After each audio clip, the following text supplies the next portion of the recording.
Hi everyone, welcome to Juicy Juice channel. Today we're gonna read news from the Harvard Gazette. The title is How Prescribed Burns Could Limit Mega Fires in US West, written by Kat J. MC Alpine. Fighting fire with fire. Controlled burns in key areas of US West could drastically reduce smoke exposure, study finds.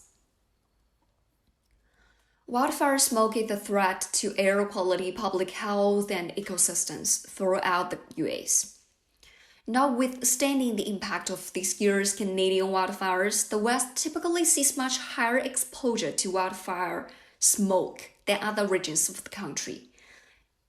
New research from Harvard University, the US Forest Service, and National Oceanic and Atmospheric Administration indicates that controlled burns, particularly in coastal areas of Northern California and the Pacific Northwest, could dramatically reduce the overall amount of wildfire smoke exposure in vulnerable rural communities and dense population centers across the West. The findings are published online in Earth's Future.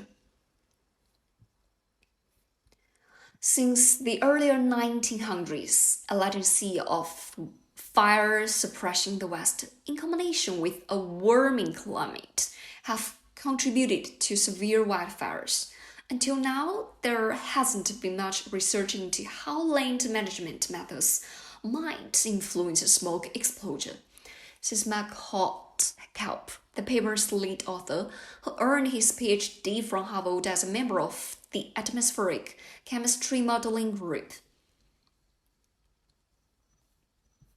Smoke consists of a mix of gases and tiny particles. The particles are bad to breathe because they can get deep into your lungs and trigger a slew of acute and chronic diseases, says modeling group co-leader Lorenzo Mickley, senior author of the paper and a senior research fellow at the Harvard John A. Paulson School of Engineering and Applied Sciences.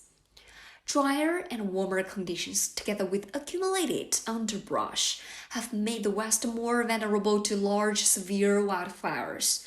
Implementing smaller, prescribed fires could make it more difficult for out-of-control wildfires to spread.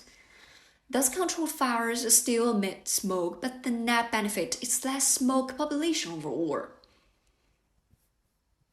Analyzing wildfire data from 2018 and 2020 and using a computer model to simulate how prescribed fires would behave, the team found that controlled burns in key zones in Northern California, Western Oregon, and Eastern Washington could have an outsized effect on reducing wildfire smoke exposure throughout the entire western US.